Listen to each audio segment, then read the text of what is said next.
Hello all of you. चलिए start करने वाले हैं अब हम एक नई act which is sale of goods act 1930।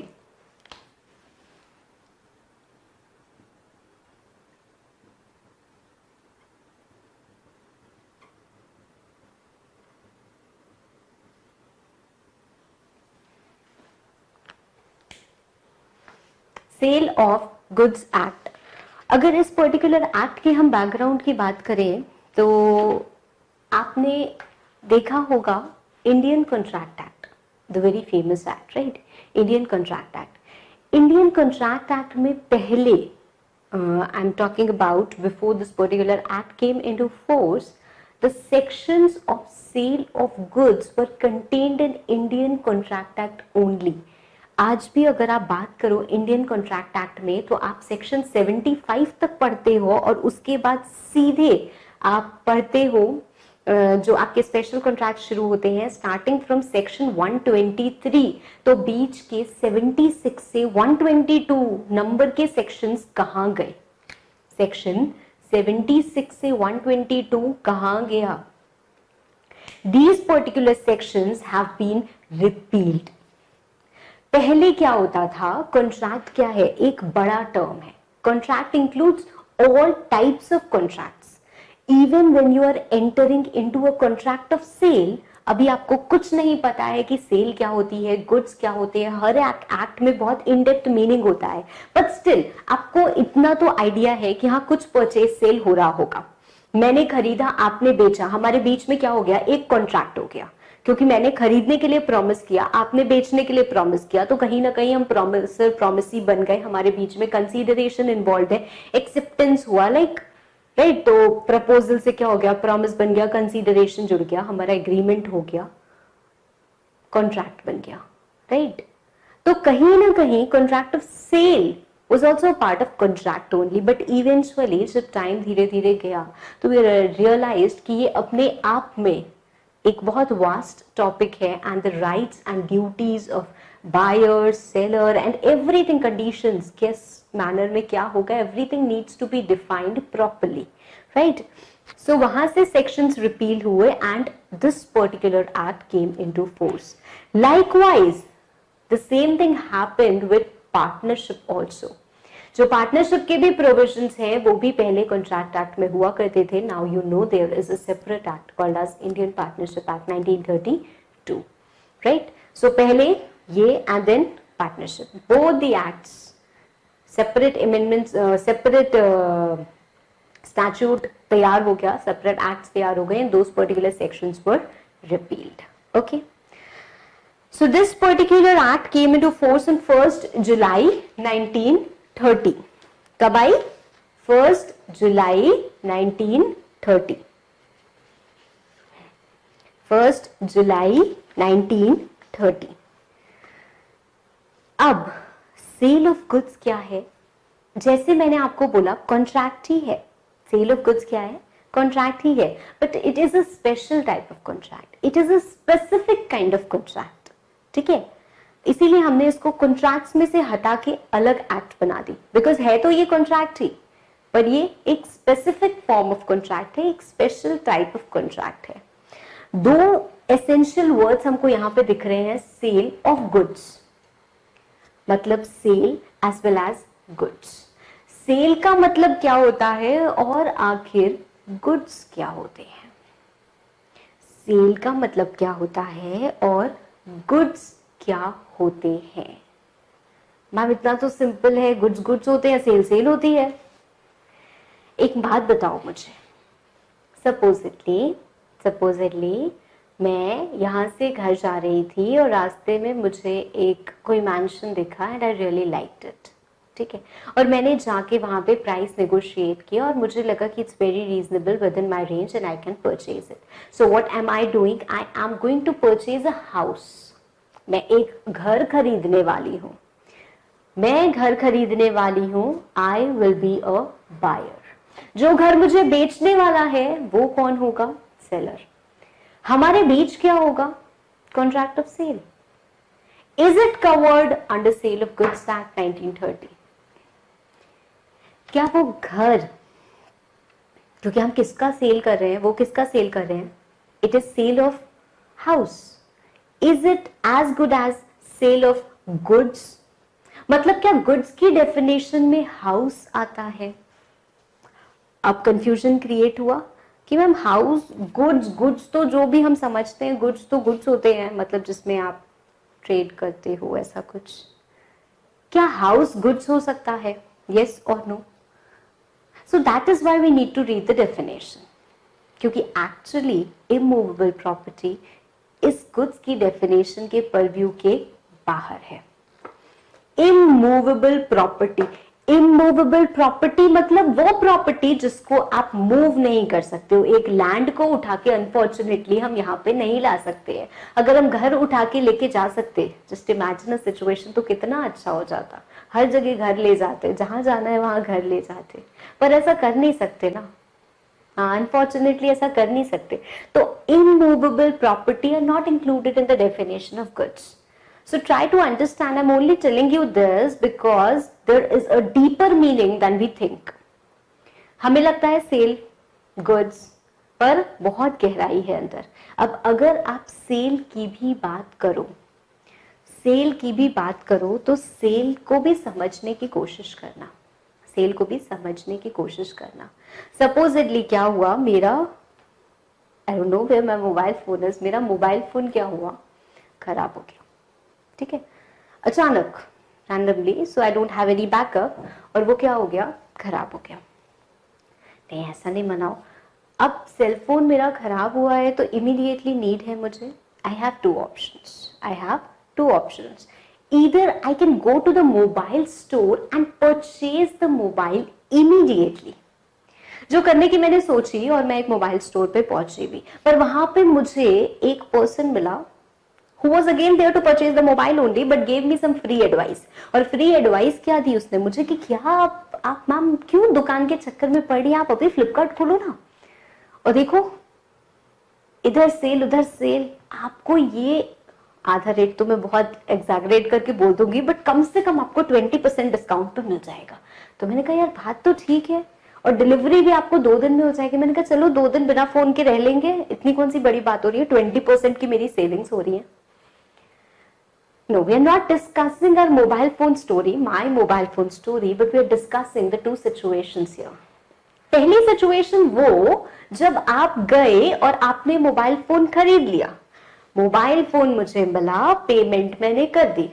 क्या हुआ, क्या हुआ, मैंने भी अपना काम कर दिया, आपने भी अपना काम कर दिया.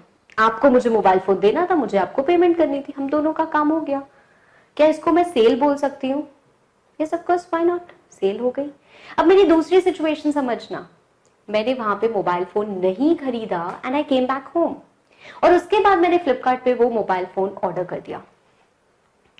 अब जब मैंने उसको ऑर्डर किया and I made an online payment, offer तो तभी मिलता है ना, ऑनलाइन पेमेंट मैंने कर दिया. दैट मीन्स मैंने अपना काम कर दिया, आपने अपना काम नहीं किया है. आप अपना काम कब करोगे? 2 दिन बाद. आप अपना काम कब करोगे? 2 दिन बाद. क्या इसको भी हम सेल बोलते हैं? क्यों? सेल कहां हुई? अगर हम सेल, क्रेडिट सेल कहां है, मैंने तो पेमेंट कर दी ना. क्या इसको भी हम सेल बोलते हैं? कंफ्यूजन उठा माइंड में. यहाँ होनी तो चाहिए ma'am, of course it is a sale, but we don't know the justification behind it, कि हम क्या आपको बोले कि आप कन्विंस हो जाओ कि हाँ ये सेल है, और इसको पता है कि हाँ ये सेल है. आप जो बोल रहे हो वो बिल्कुल ठीक बोल रहे हो कि इसको हम सेल मानेंगे, बट किन ग्राउंड्स पे मानेंगे, किन ग्राउंड्स पे मानेंगे? हमें पहले ये जानना तो जरूरी है ना कि आखिर सेल ऑफ गुड्स एक्ट में सेल का मतलब क्या है, सेल का स्कोप कितना बड़ा है, क्योंकि ये लॉ है. This is not general knowledge, और this is not any logical reasoning, although हमारा जो लॉ है प्योर लॉजिक पे ही बना हुआ है. ठीक है, सो हर एक प्रोविजन के पीछे छुपी हुई इंटेंशन आप समझ सकते हो, पर फिर भी आप उसमें लॉजिक नहीं लगा सकते हो. आप उसके पीछे छुपी हुई लॉजिक को निकाल सकते हो to understand the provision better, but what the provision is, it is, and you can not change it. जो लॉ में लिखा है वही है, और उसी को याद करना है, उसी को मानना है, उसी को लिखना है, उसी को अप्लाई करना है. You can not change it, right? So will start with the definition of goods. हम सबसे पहले क्या शुरू करने वाले हैं? गुड्स का मतलब क्या है. उसके बाद हम जाएंगे कि सेल का मतलब क्या है.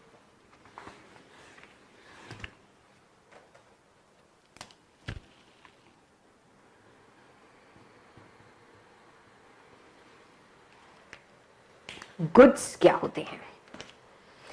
सेक्शन 2.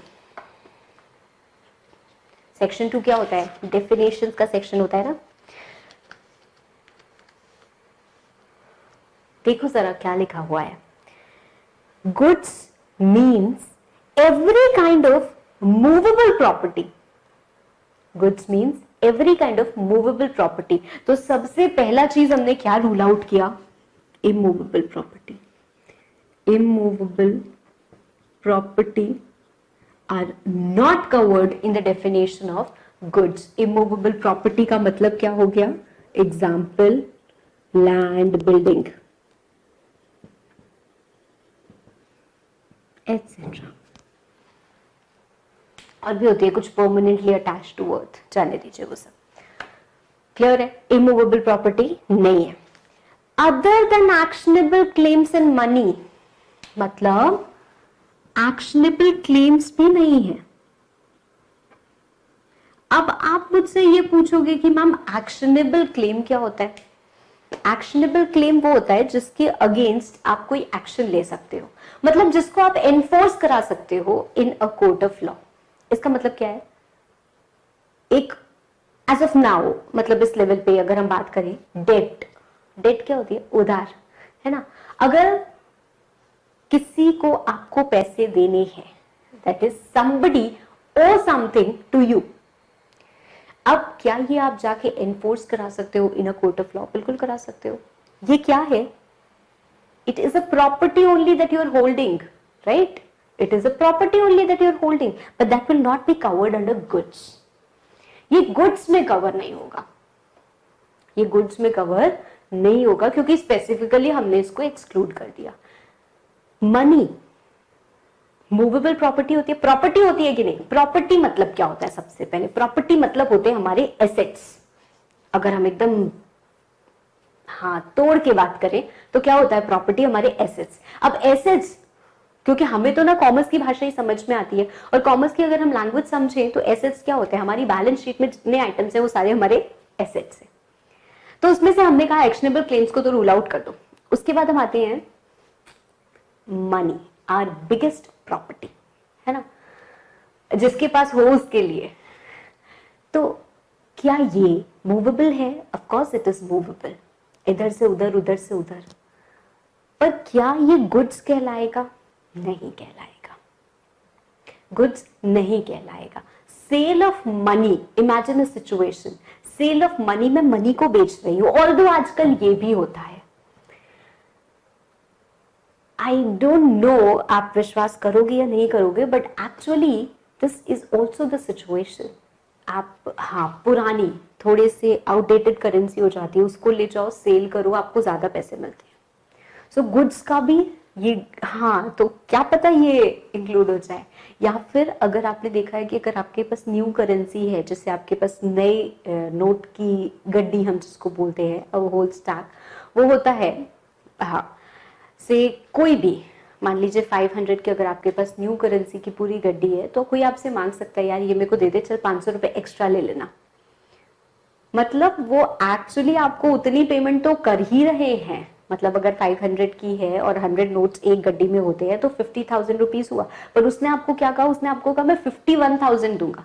तो एक्चुअली वहां पे हम ट्रेडिंग क्या कर रहे हैं? मनी की भी ट्रेडिंग कर रहे हैं. पर सेल ऑफ गुड्स एक्ट में मनी को हम गुड्स नहीं मानेंगे. Money will not B goods. ठीक है, money will not B goods. अच्छा, आप मुझे एक बात बताओ, मेरे पास शेयर्स हैं.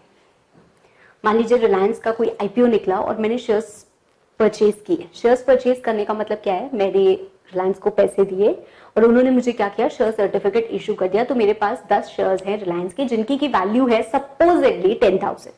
ठीक है, तो मेरे पास 10,000 के शेयर्स हैं, ये शेयर्स मैं किसी को बेचना चाहती हूं, सेल ऑफ शेयर्स। क्या ये सेल ऑफ गुड्स कहलाएगा? मतलब क्या गुड्स की डेफिनेशन में हम स्टॉक या शेयर्स इन सबको इंक्लूड कर सकते हैं? शेयर्स मतलब अलग अलग शेयर्स, इनको कंबाइन करके जब हम इनका बंडल बना देते हैं तो उसको स्टॉक बोलते हैं। ठीक है, तो स्टॉक हो मतलब शेयर्स हो या स्टॉक हो, क्या इसको हम डेफिनेशन में इंक्लूड करेंगे? बिल्कुल करेंगे, बिल्कुल करेंगे। सो ये इंक्लूड नहीं होगा, stock and shares will be included. कई बार ऐसी सिचुएशन होती है कि फार्मर्स, जैसे फार्मर्स होते हैं, तो हम गए और हमने देखा कि क्रॉप्स हैं जो अभी उग रही हैं, मतलब they are growing crops, okay, they yet to be severed from the land. मतलब क्या होता है उसके बाद, जिसको हम बोलते हैं कि हाँ काटते हैं ना, उसको काटते हैं छाटते हैं तो कटाई होती है, राइट। अब अभी तो क्या है, it is attached to the land, it is attached to the land, वो क्रॉप्स अभी ग्रो हो रही है लैंड से अटैच होके। बट और हमने कहा कि ये गुड्स कहलाएगा या नहीं कहलाएगा? Yes, they will be treated as goods, because sale होने पे आप क्या करोगे, जब आपको ट्रांसफर करना है तो it will be severed from the land, they have the capacity to be severed from the land. Severed मतलब अलग कर दिया जाएगा उसको, तो आप लैंड से उसको अलग कर सकते हो, राइट। सो ग्रोइंग क्रॉप्स हो, ग्रास हो, या फिर कोई भी ऐसी चीज जो लैंड से जुड़ी हुई है पर आप उसको अलग कर सकते हो बिफोर सेल या before contract of sale, before sale या before contract of sale. Is that clear? So ये हम एक्सक्लूड करते हैं और हम इंक्लूड क्या करते हैं? What do we include? We include stocks and shares, we include growing crops, right, and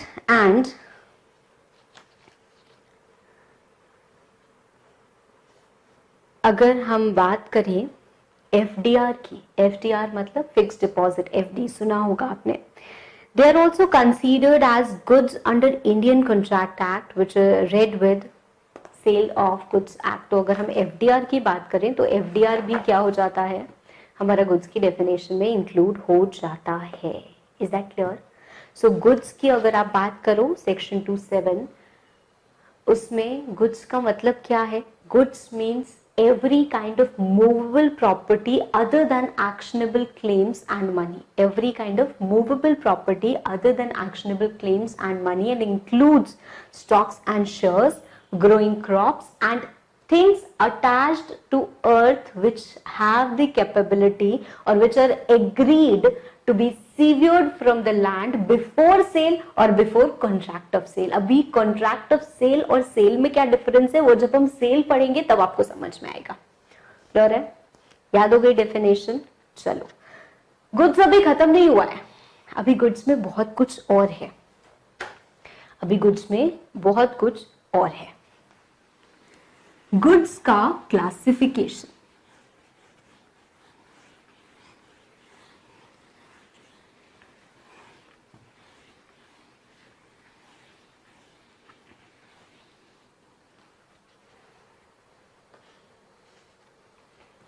goods का classification,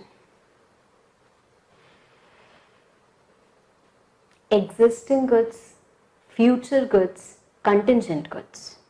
existing goods, future goods, contingent goods. और अगर एग्जिस्टिंग है तो उसमें भी specific, ascertained and unascertained. This is the classification that we need to study और that we need to know about goods. तो अब समझो जरा और गुड्स का मीनिंग स्टैब्लिश करने की कोशिश करना। The various categories that I am trying to tell you. सबसे पहले आता है existing goods, the easiest of all. Existing goods, नाम से ही क्या समझ में आ रहा है? एग्जिस्ट करते हैं। नाम से क्या समझ में आ रहा है? एग्जिस्ट करते हैं। मान लीजिए आप आए मेरे पास और आपने मुझे कहा कि मैम हमें ये पर्टिकुलर लॉ की बुक चाहिए। I have hundreds of copies stacked out here. मैंने क्या की, एक आपको दे दी। मैंने क्या की, एक आपको दे दी। अगर इन लॉ बुक्स की हम बात करें तो क्या ये एग्जिस्टिंग है? बिल्कुल एग्जिस्ट कर रहे हैं ना, आपको सामने सामने दिख रहे हैं। सेकेंड सिचुएशन समझना, अभी the books are in the process of making. अभी I am writing these books, अभी सब चीज चल रही है, बुक्स बनी नहीं है। और उसके बाद भी आपने मुझे आके कहा कि मैम मुझे ये पर्टिकुलर लॉ की बुक चाहिए। मैंने आपको कहा 1 महीने बाद मिलेगी, 1 महीने बाद मिलेगी, ठीक है। तो क्या ये भी गुड्स है? वो लॉ की बुक जो एक्चुअली अभी बनी भी नहीं है, एक्चुअली अभी बनी भी नहीं है, तो क्या वो भी गुड्स हैं? बिल्कुल। पर वो कौन से गुड्स होंगे? Future goods. वो कौन से गुड्स होंगे? Future goods. आप कितनी चीजें ऑर्डर देते हो? बर्थडे आती है, एनिवर्सरी तो अभी नहीं आती होगी, बर्थडेज तो आती होंगी। बर्थडेज पे आप क्या करते हो? द मैंडेटरी थिंग, इतनी मुझे इंफॉर्मेशन नहीं चाहिए कि आप क्या करते हो। मैंडेटरी चीज क्या होती है? Cake cutting, right. केक का ऑर्डर देने चाहते हो या केक लेके भी आते हो? दोनों सिचुएशन होता है। एक जो आप केक लेके आए, वो केक आपने देखा, मुझे ये केक दे दो, what is it? Existing goods है। और दूसरी सिचुएशन क्या हुई? आपने एक दिन पहले ऑर्डर दिया, पेमेंट भी कर दी, पर वो गुड्स है ही नहीं। आपने जिसके लिए ऑर्डर दिया वो तो एक्चुअली एग्जिस्ट ही नहीं करता है, एक्चुअली एग्जिस्ट ही नहीं करता, अगले दिन बनेगा। हाँ, हो सकता है सारे इंग्रेडिएंट्स भी पहले खरीद के आए और उसके बाद फिर वो बने, बेक हो, फिर आपको मिले। सो दैट मीन्स वो क्या है? फ्यूचर गुड्स, फ्यूचर में बनने वाले गुड्स। समझ रहे हो मेरे पॉइंट? तीसरा सिचुएशन है कंटिंजेंट गुड्स। तीसरी सिचुएशन क्या है? Contingent goods. कंटिंजेंट गुड्स मतलब क्या होता है?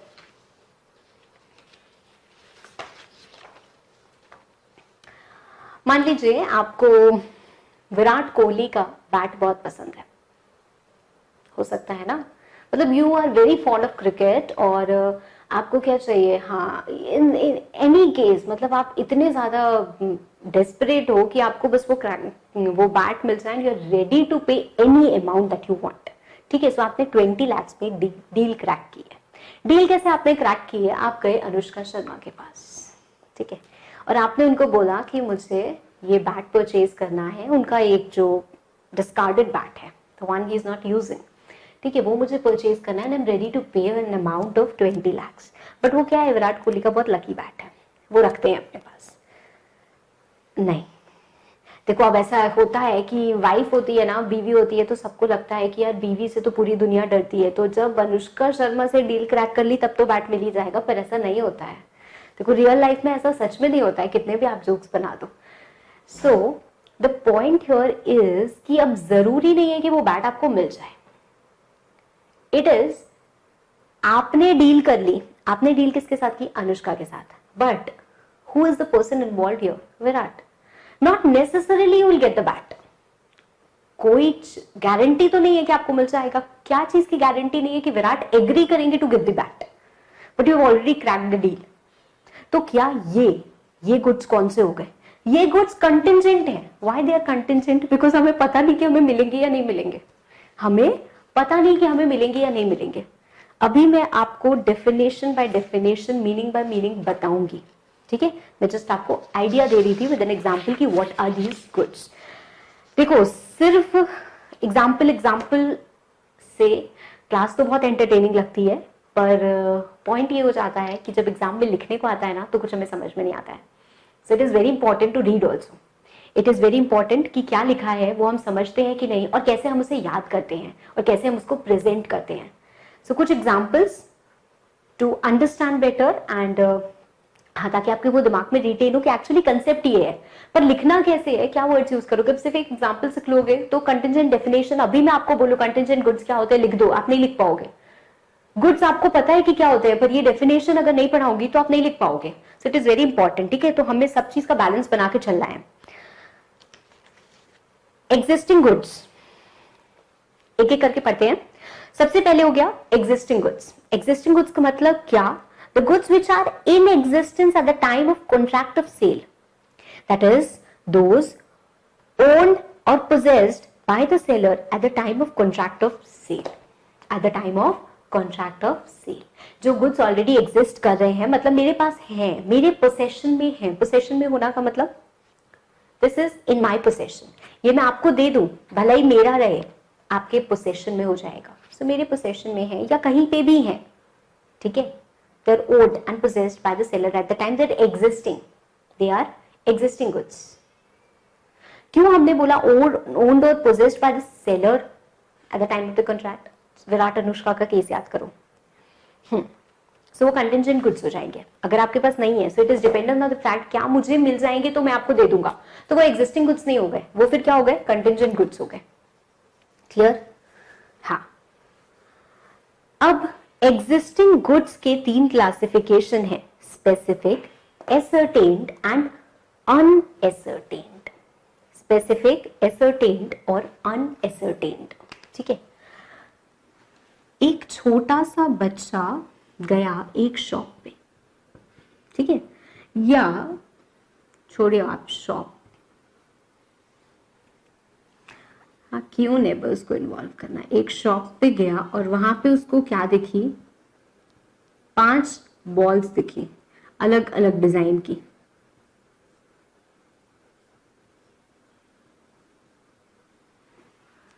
5 बॉल्स दिखी, अलग अलग डिजाइन, अलग अलग colour, which usually happen with children, है ना।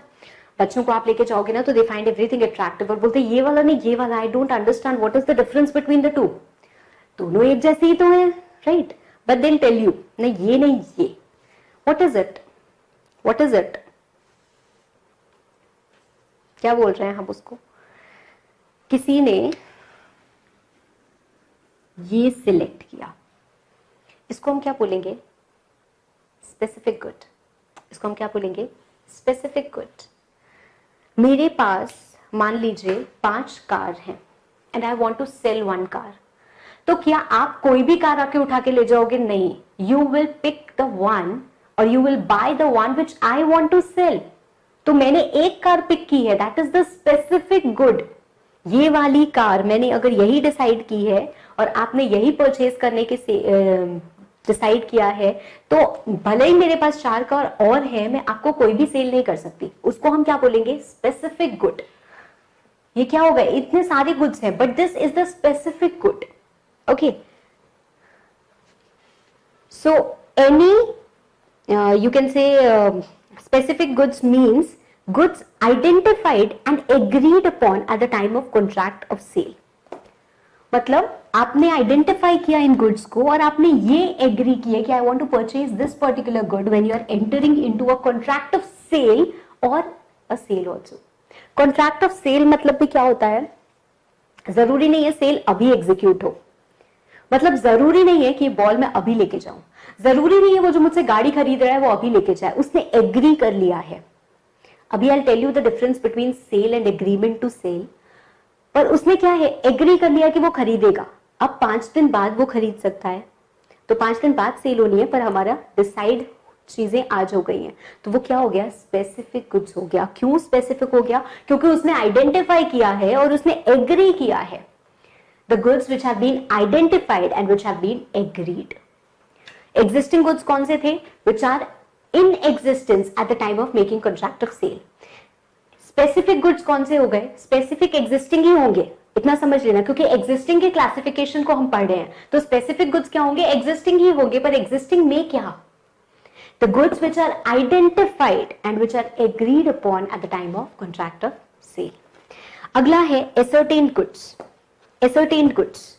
एसर्टेन्ड गुड्स का अगर मैं आपको टिपिकल एग्जांपल दूं ना, तो कभी देखा है अपनी मम्मी, चाची, ताई जो भी हो, उनको शॉपिंग करते हुए, शॉपिंग भी वेजिटेबल्स या फ्रूट्स की, हाँ जो आप स्ट्रीट वेंडर्स से करते हो, जो ठेला लेके आते हैं ना, आप उनसे अगर मान लीजिए एक वेंडर आ रहा है जिसके पास क्या है? टोमेटोज है, टमाटर का ठेला। अब आप उनसे जब खरीदने जाओगे ना, आपका तो पता नहीं, but just imagine a situation कि आपकी mummy, which is actually the thing that I appreciate, वो मैं कभी शायद कर भी नहीं पाऊंगी, पर वो अगर गई है टमाटर लेने तो व्हाट शील डू इज शील पिक अप वन टोमेटो, ऐसे उठाएंगे उसको, पूरा ट्विस्ट टर्न करके देखेंगे कि कहीं से भी वो रॉटन होने का साइन तो नहीं है, एंड इतनी अच्छी पहचान होती है कि दे आइडेंटिफाई एवरीथिंग। हाँ, तो क्या हुआ, उन्होंने आउट ऑफ इतने सारे tomatoes which are actually the same, मतलब अगर आप देखोगे तो सारे के सारे आपको एक जैसे ही लगेंगे, अनलेस कोई बहुत ज्यादा रॉटन रहता है तो मुझे भी समझ में आ जाता है, बट बाकी तो क्या होता है, सब सेम ही लगते हैं। पता कैसे चलता है कि अच्छा है ये बुरा है? खैर, she picked up 2 kgs of tomatoes in a basket and made them kept aside. उन्होंने क्या बोला, उन्होंने बोला कि इसको made them की, हाँ, उन्होंने बोला इसको साइड में रखो आप, मैं अभी वापस आ रही हूं, फिर मैं अपने ये 2 किलो टमाटर ले लूंगी। अब ये क्या है, ये क्या है? ये होते हैं ascertained goods, kind of very similar to specific goods. अगर आप प्रैक्टिकल एस्पेक्ट की बात करो तो वो स्पेसिफिक गुड्स ही हैं। यहाँ पे भी तो क्या हुआ था, एक बॉल को आइडेंटिफाई कर लिया था, है ना, आइडेंटिफाई कर लिया था और एग्री कर लिया था कि ये है, तो वैसे ही एसर्टेन्ड गुड्स भी होते हैं।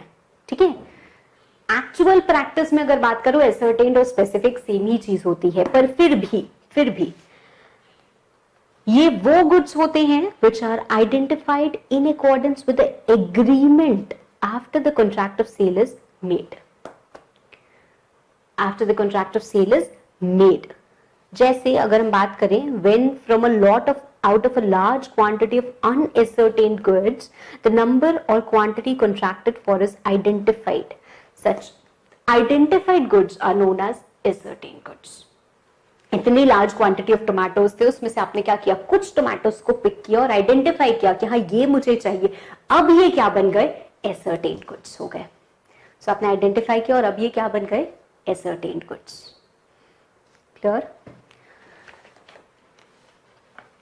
लाइकवाइज अनएसर्टेन्ड गुड्स क्या होते हैं? अच्छा, मेरी एक एडवाइस है कि जितने भी आप एग्जाम्पल सुन रहे हो in your language, keep writing them, side में उसको लिखते जाओ in your language. I don't want it to be in my language, क्योंकि जो आपको समझ में आता है वो आपको लिखना चाहिए, पढ़ना आप ही को है। ठीक है, in examination also you can coat examples, not a problem. ठीक है, जब आपको बोला जाता है स्टेट विद एग्जाम्पल, आपसे आ सकता है क्वेश्चन, तो आप एग्जाम्पल्स बता सकते हो, बिल्कुल बता सकते हो। You can use these daily life examples. ठीक है, उसमें कोई भी प्रॉब्लम नहीं है। अनएसर्टेन्ड गुड्स, अब अनएसर्टेन्ड गुड्स क्या होते हैं?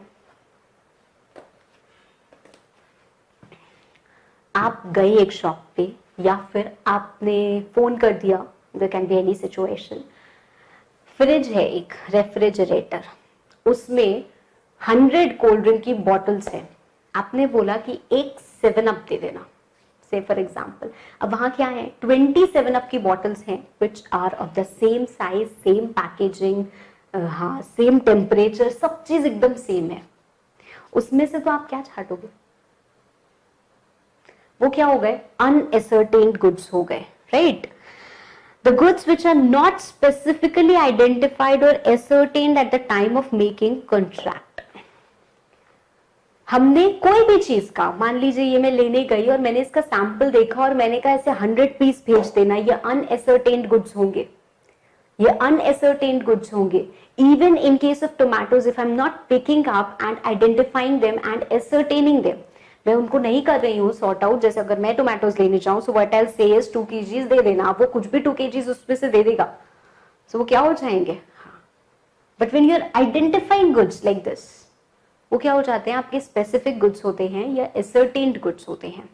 ठीक है, और अगर आप आइडेंटिफाई नहीं करते हो at the time of making contract of sale, तो वो सिचुएशन में आपके गुड्स क्या कहलाते हैं, अनएसर्टेन्ड गुड्स।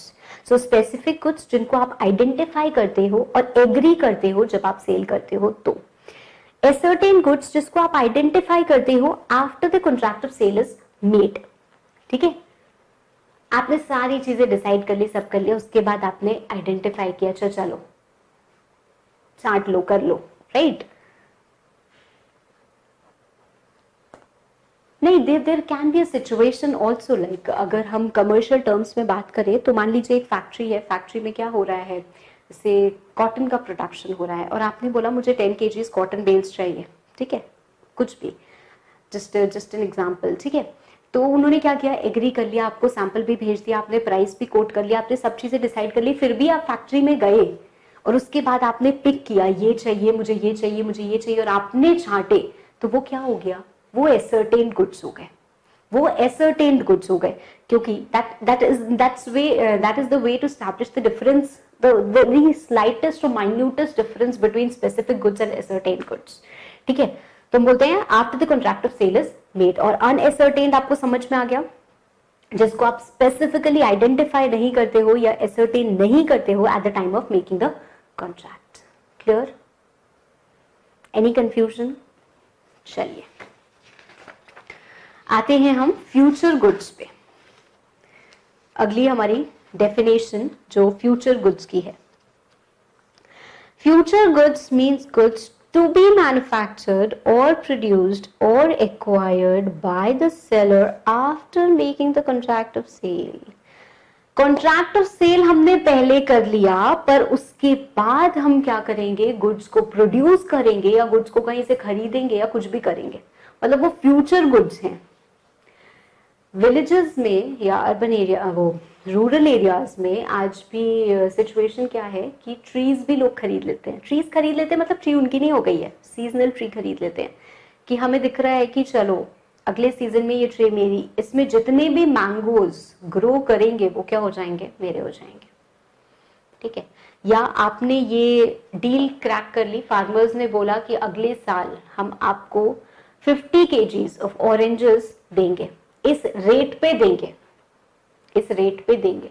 अब ये क्या है, ऑरेंजेस अभी हैं थोड़ी ना, पर एक फार्मर को पता है कि चलो मैं 100 kgs तो प्रोड्यूस कर लूंगा, तो 50 का मैंने कमिटमेंट किया है, कोई बड़ी बात नहीं है, या मैं 60 तो कर लूंगा, 10 मान लीजिए खराब भी हो जाएंगे, यूज हो जाएंगे, तो फिर 50 में दे दूंगा।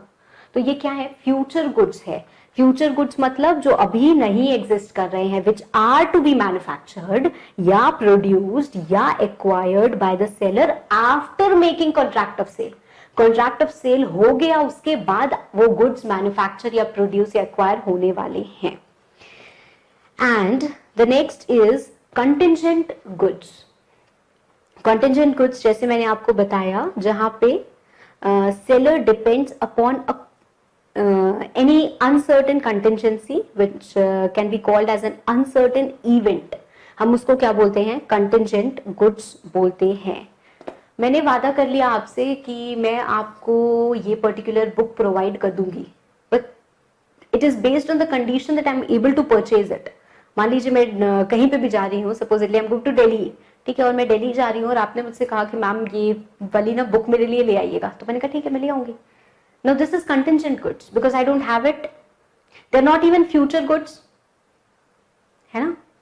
अब हाँ, मैं आपको लाके सेल कर दूंगी provided I am able to purchase it. तो अभी it is dependent on an uncertain event. Uncertain event क्या है, मेरा खरीदना। Purchase of book by me is an uncertain event. If I am able to do this, then I'll able to sell it to you. तो ये क्या हो गए, हमारे कंटिंजेंट गुड्स हो गए, ये हमारे कंटिंजेंट गुड्स हो गए। Is that clear? So I hope goods का पूरा कंसेप्ट आपको क्लियर हो गया है। चलिए अगला कंसेप्ट पढ़ते हैं जो है सेल का। So after the definition of goods is clear to you, आपको पता है कि अब गुड्स का मतलब क्या होता है, गुड्स कितने तरीके के होते हैं। There can be existing future or contingent goods. Existing goods are further divided into specific, ascertained and unascertained, right? तो इतने तरीके के गुड्स आपने पढ़ लिए, अब पढ़ते हैं कि सेल क्या होता है, then we'll combine both और हम रिलेट करेंगे, ठीक है। With all the 3 types of goods हम सेल को कंपेयर करने की कोशिश करेंगे। Sale and agreement to sell is given under section 4.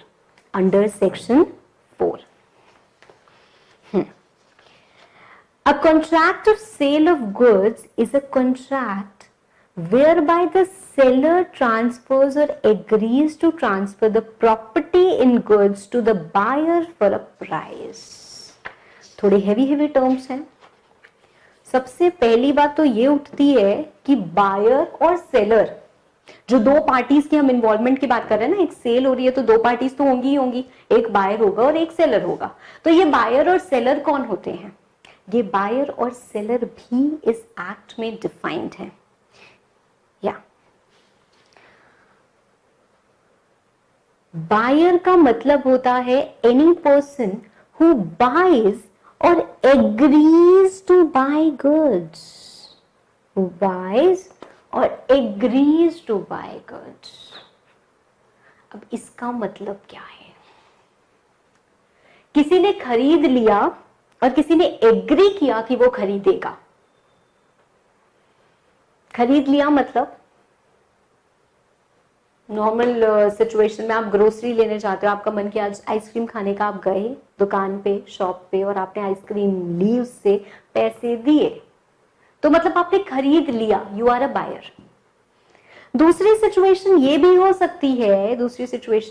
सकती है, कि आपने एग्री किया टू बाय. आपने एग्री किया है टू बाय. किसी को आप स्पेसिफिकली बोलते हो ना कि मेरे लिए ये चीज मंगा दीजिएगा, मुझे ये चाहिए. अब कुछ लोग ऐसे भी होते हैं जो बोलते हैं कि मंगा दीजिए और भाग लेते हैं दोबारा, they never turn up, right. But ऐसी सिचुएशन की हम बात नहीं कर रहे हैं, बिकॉज अभी आप सब चीज देखोगे, यहाँ पे प्राइस का इन्वॉल्वमेंट, एग्रीमेंट, सेल, सब चीज का involvement.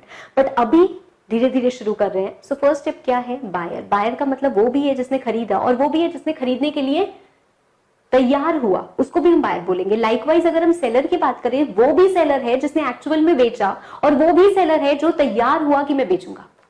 So anyone who agrees to sell is also a seller. So seller means a person who sells और एग्रीज टू सेल. तो अगर आप देखो तो इनकी जो डेफिनेशन है ना, ये बहुत वाइड हो गई. Wide in their common meaning, मतलब अगर हम इसको समझते हैं कॉमनली तो उससे बहुत ज्यादा वाइड है, बिकॉज ये उस पर्सन को भी इंक्लूड कर रही है जो तैयार हो रहा है सेल करने के लिए या खरीदने के लिए, सेल या परचेज कुछ भी करने के लिए जो तैयार हो रहा है पर्सन, वो भी एक्चुअली बायर या सेलर कहला रहा है, right. They are basically the two parties in a contract of sale. क्योंकि कॉन्ट्रैक्ट ऑफ सेल हो रहा है तो कभी भी एक पार्टी के साथ नहीं हो सकता है. कॉन्ट्रैक्ट का मतलब ही क्या होता है? There has to be two parties. दो पार्टीज का इन्वॉल्वमेंट होता है तभी एक कॉन्ट्रैक्ट बनता है ना. तो दो पार्टीज का इन्वॉल्वमेंट यहाँ पे किसका किसका है? बायर और सेलर. ये दो पार्टीज इन्वॉल्व है. Coming back to our definition जो हमने पढ़ा, a contract of sale of goods is a contract.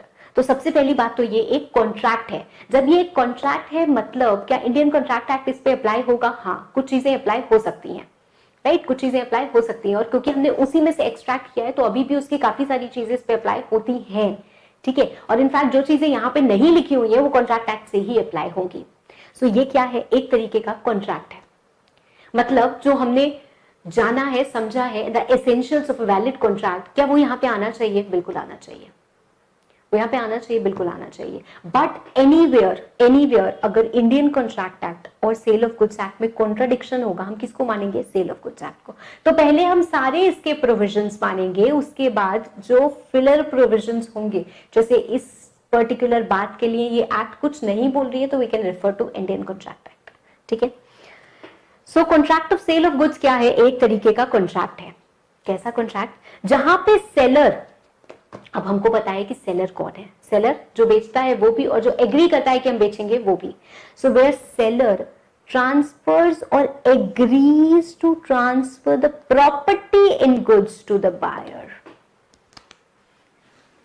Seller transfers or agrees to transfer property of goods to buyer for a price. इतनी चीजें लिखी हुई हैं. हाँ, प्रॉपर्टी, चलो प्रॉपर्टी इन गुड्स, इतनी चीजें लिखी हुई हैं, राइट. हाँ,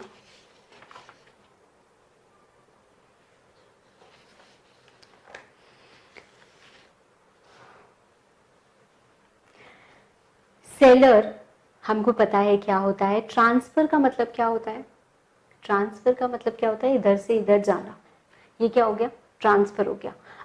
प्रॉपर्टी का मतलब क्या होता है, पहले आपको मैं प्रॉपर्टी समझाती हूँ और उसके बाद मैं आपको ट्रांसफर प्रॉपर्टी से जुड़ी हुई कुछ बातें बताऊंगी।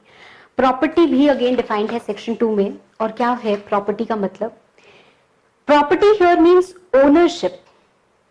हर कॉन्ट्रैक्ट में ओनरशिप, हर कॉन्ट्रैक्ट ऑफ सेल में ownership must be transferred by the seller to the buyer, or there should be an agreement by the seller to transfer the ownership to the buyer. अब इसका मतलब क्या होता है, क्यों हम बोल रहे हैं ओनरशिप, एक कंसेप्ट समझने की कोशिश करना, ओनरशिप एंड पोसेशन का, ओनरशिप और पोसेशन का। हाँ, ये एक क्या है, डस्टर है। Do I own it? Of course ma'am, हम प्रिज्यूम तो यही करते हैं कि आप ही का होगा, आप डस्टर तो उधार पर नहीं लेके चल रही होंगी। चलो, क्या ये पोसेशन में है मेरे? बिल्कुल। सो ये इसकी ओनर भी मैं ही हूं, ये मेरे ही पोसेशन में है, ओनरशिप भी मेरी, पोसेशन भी मेरा। अब मान लीजिए एडजेसेंट यहाँ पे कोई और क्लास चल रहा है और कोई टीचर आए और मुझसे ये डस्टर बोरो करे, ठीक है, बोरो, मुझसे ये डस्टर हाँ ऐसे ही लिया, ठीक है, और बोला कि मैं आपको वापस देता हूं। तो किस लिए लिया, वो कुछ इरेज करना होगा, वो इरेज करके उनका डस्टर नहीं मिल रहा, मान लीजिए वापस मेरे को दे दिया, तो ये क्या हो गया, इस डस्टर की ओनरशिप तो मेरे पास ही रही, पर पोसेशन ट्रांसफर हुआ, मतलब कस्टडी। ऑल्दो कस्टडी और पोसेशन में भी डिफरेंस होता है, पर ठीक है, अभी हम उतना ही समझते हैं कि मेरे पास से क्या गया, मेरे पास से गुड्स गए, पर ओनर उसकी मैं ही हूं, ओनर उसकी मैं ही हूं। आपने मान लीजिए मुझसे एक बुक मांग ली, ठीक है, और आपने मुझसे कहा कि मैम ये बुक दे दीजिए, कल हम आपको वापस कर देंगे, कुछ नोट्स हमको नोट डाउन करने हैं। मैंने कहा बिल्कुल ले जाओ, बुक मेरी ही रहेगी, आप उस पर अपना नाम लिख दो कि क्या वो बुक आपकी हो जाएगी? नहीं, आपकी बुक नहीं हो जाएगी, वो बुक मेरी ही रहेगी, ओनरशिप मेरी ही रहेगी। So ownership is not being transferred in this particular case. But यहाँ पे हमें बोला जा रहा है कि जब भी आप कॉन्ट्रैक्ट ऑफ सेल कर रहे हो तो आपको ओनरशिप ट्रांसफर करनी है। मतलब सेल के केस में गुड्स पे आपका कोई अधिकार नहीं रहेगा। आप ऐसा नहीं बोल सकते कि अच्छा आज ले जाओ कल यूज कर देना, तो वो सेल नहीं कहलाएगी, वो सेल नहीं कहलाएगी। सेल कब कहलाएगी? जब आप ओनर ही उसको बना दो, ठीक है, जब आप ओनर ही उसको बना दो, राइट। अच्छा, एक बात बताओ, मान लीजिए कि आजकल गोल्ड लोन बहुत चला है, गोल्ड लोन है ना, मुथूट फाइनेंस का, उसमें क्या होता है, गोल्ड दिया, पैसे ले लिए, आप क्या कर रहे हो, गोल्ड ट्रांसफर कर रहे हो, तो क्या हम बोलेंगे कि ये ट्रांसफर ऑफ प्रॉपर्टी है? नहीं। क्यों? क्योंकि आप ओनरशिप नहीं ट्रांसफर कर रहे हो, उस गोल्ड के ओनर आज भी आप ही हो। सो कभी भी ऐसा होता है कि गुड्स आप प्लेज करते हो एज अ सिक्योरिटी, तो हम उसको सेल में नहीं मानते हैं, ठीक है, that is not included in a contract of sale. Okay, so अगर हम ट्रांसफर की बात कर रहे हैं तो यहाँ पे हम ट्रांसफर की बात कर रहे हैं, transfer of ownership and not just transfer of possession, ठीक है, transfer of ownership and not just transfer of possession. So seller ने ओनरशिप ट्रांसफर कर दी या एग्री कर लिया कि हम आपको ट्रांसफर कर देंगे द प्रॉपर्टी, जो हमने पढ़ लिया, in goods to buyer for a price, for a price, मतलब फ्री में सेल नहीं हो सकती है, फ्री में सेल नहीं हो सकती है, भले ही आप 1 रुपया लो, पर सेल तो तभी होगी जब कुछ आप प्राइस चार्ज करोगे। अगर आप फ्री में दे रहे हो तो उसको आप सेल नहीं कह सकते। मोर ओवर एक पॉइंट और यहाँ पे होता है, पहले के टाइम में आपने सुना होगा बार्टर जैसी कोई चीज होती थी, बार्टर जैसी कोई चीज होती थी, है ना, मतलब कुछ दे लो और हाँ कुछ दो कुछ ले लो, क्योंकि वहां पे मनी वाला कोई कंसेप्ट नहीं होता था, तुम गुड्स के बदले गुड्स होते थे, है ना। कोई भी सिचुएशन हो सकती है, आपको मैंने चॉकलेट दे दी, उसको मैंने आइसक्रीम दे दी, आप लोगों को नहीं पसंद है, आपने एक्सचेंज कर लिया, तो आपने चॉकलेट के बदले क्या ले लिया, आइसक्रीम ले ली। कोई भी ऐसी सिचुएशन हो सकती है, प्रोवाइडेड हम लोग एसर्टेन कर लेते हैं कि हाँ ये भी अप्रॉक्स उतने प्राइस का होगा, ये भी अप्रॉक्स उतने प्राइस का होगा, जो हमारा फिक्शन होता है। पॉइंट हियर इज, यहाँ पे सिर्फ और सिर्फ मनी इन्वॉल्व होना चाहिए, यहाँ पे सिर्फ और सिर्फ मनी इन्वॉल्व होना चाहिए। कॉन्ट्रैक्ट के केस में यूजुअली हमने क्या देखा है ना, या इन अ कॉन्ट्रैक्ट वहां पे हम कंसीडरेशन का इन्वॉल्वमेंट देखते हैं, consideration that may be in cash और इन काइंड, पर यहाँ पे इन काइंड नहीं चलता है, यहाँ पे सिर्फ और सिर्फ कैश ही चलता है। ये अभी मैं आपको आगे पढ़ाऊंगी भी, तो क्योंकि यहाँ पे प्राइस की बात हो रही थी तो I am telling you this. Okay, so एक सेलर है जिसने ट्रांसफर कर दिया या एग्री किया कि वो ट्रांसफर कर देगा क्या, प्रॉपर्टी इन गुड्स, किसको, बायर को, किस लिए, फॉर अ प्राइस, ठीक है, मतलब फ्री में नहीं, तो उसको हम क्या बोलते हैं, कॉन्ट्रैक्ट ऑफ सेल। इसको हम क्या बोलेंगे, कॉन्ट्रैक्ट ऑफ सेल, ठीक है। अब कॉन्ट्रैक्ट ऑफ सेल एब्सोल्यूट भी हो सकती है और कंडीशनल भी हो सकती है। ये क्या हो गया, कॉन्ट्रैक्ट ऑफ सेल, ट्रांसफर कर दिया, सेल हुई, एग्री किया, एग्रीमेंट टू सेल हो गया। मतलब आपने एग्री किया कि you will transfer, you haven't transferred yet, आपने एग्री किया है कि आप ट्रांसफर करोगे। ट्रांसफर का मतलब आपने ओनरशिप दे दी, the goods have been delivered, आपने दे दिए गुड्स, उसको हम बोलते हैं। अब पॉइंट यहां पे ये भी होता है कि डिलीवरी का मतलब क्या होता है, थोड़ी देर में पढ़ते हैं डिलीवरी का मतलब, बिकॉज मुझे उसमें भी आपको काफी सारी चीजें एक्सप्लेन करनी है, ठीक है। तो डिलीवरी का मतलब थोड़ी सी देर में पढ़ते हैं। पॉइंट हियर वापस आते हैं, ट्रांसफर कर दिया मतलब सेल हो गई, एग्री किया, एग्रीमेंट किया है, एग्रीमेंट किया है। पॉइंट आपको समझ में आ रहा होगा, टर्म से आप समझ पा रहे होगे कि एग्रीमेंट टू सेल का मतलब क्या होगा। अगर हम वापस जाएं हमारे एग्जिस्टिंग गुड्स में, क्या एग्जिस्टिंग गुड्स में हम सेल कर सकते हैं, बिल्कुल कर सकते हैं। क्या फ्यूचर गुड्स में हम सेल कर सकते हैं? अरे जो गुड्स एग्जिस्ट ही नहीं करते हैं उसको आप ट्रांसफर कैसे करोगे? गुड्स एग्जिस्ट ही नहीं करते हैं, अभी तो आप मैंगोस प्रोड्यूस करोगे, अभी तो आप ऑरेंजेस उगाओगे, अभी वो ऑरेंजेस एग्जिस्ट ही नहीं करते हैं, तो सेल कैसे कर दोगे? कॉन्ट्रैक्ट ऑफ सेल कर सकते हो, क्योंकि कॉन्ट्रैक्ट ऑफ सेल में सेल और एग्रीमेंट टू सेल दोनों आता है। कॉन्ट्रैक्ट ऑफ सेल कर सकते हो, इसीलिए आप हर जगह देखोगे कॉन्ट्रैक्ट ऑफ सेल लिखा है, सेल नहीं लिखा है, क्योंकि सेल का मतलब यह है कि आपने ट्रांसफर कर दिया या ट्रांसफर दी ओनरशिप। अरे जो है ही नहीं उसकी ओनरशिप कैसे ट्रांसफर कर दोगे? Are you getting my point? तो फ्यूचर गुड्स के केस में अगर आप बात करो तो एग्रीमेंट टू सेल होता है, सेल नहीं होती है। एग्रीमेंट टू सेल होता है मतलब हम वादा कर रहे हैं आपसे, हम एग्री कर रहे हैं, तो भी आप सेलर हो, हमने आपको बोल दिया कि हम आपको ये गुड्स प्रोवाइड करेंगे, तो वो क्या हो गया, आप गए, आपने कोई गुड्स खरीद लिए और पैसे दे दिए, वो क्या हो गया, सेल हो गया। पर आपने ऑनलाइन पेमेंट कर दिया, अभी 4 दिन बाद आएगा, तो 4 दिन बाद सेल होगी। जिसको हम बोल रहे हैं वो क्या है, it is a kind of agreement to sale, ठीक है।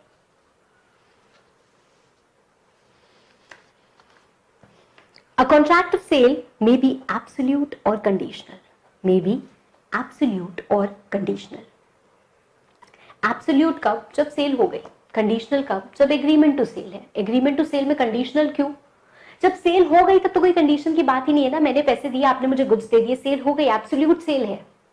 कंडीशनल कब होगी, जब मैंने आपको पैसे दे दिए, आपने बोला कि हम ये तब प्रोवाइड करेंगे, ऐसा होगा वैसा होगा, तो ये कंडीशनल हो गई, क्योंकि अभी बहुत सारी कंडीशंस इन्वॉल्व है। तो वो एग्रीमेंट टू सेल कंडीशनल होता है और सेल क्या होती है, एब्सोल्यूट होती है। सेल क्या होती है, एब्सोल्यूट होती है।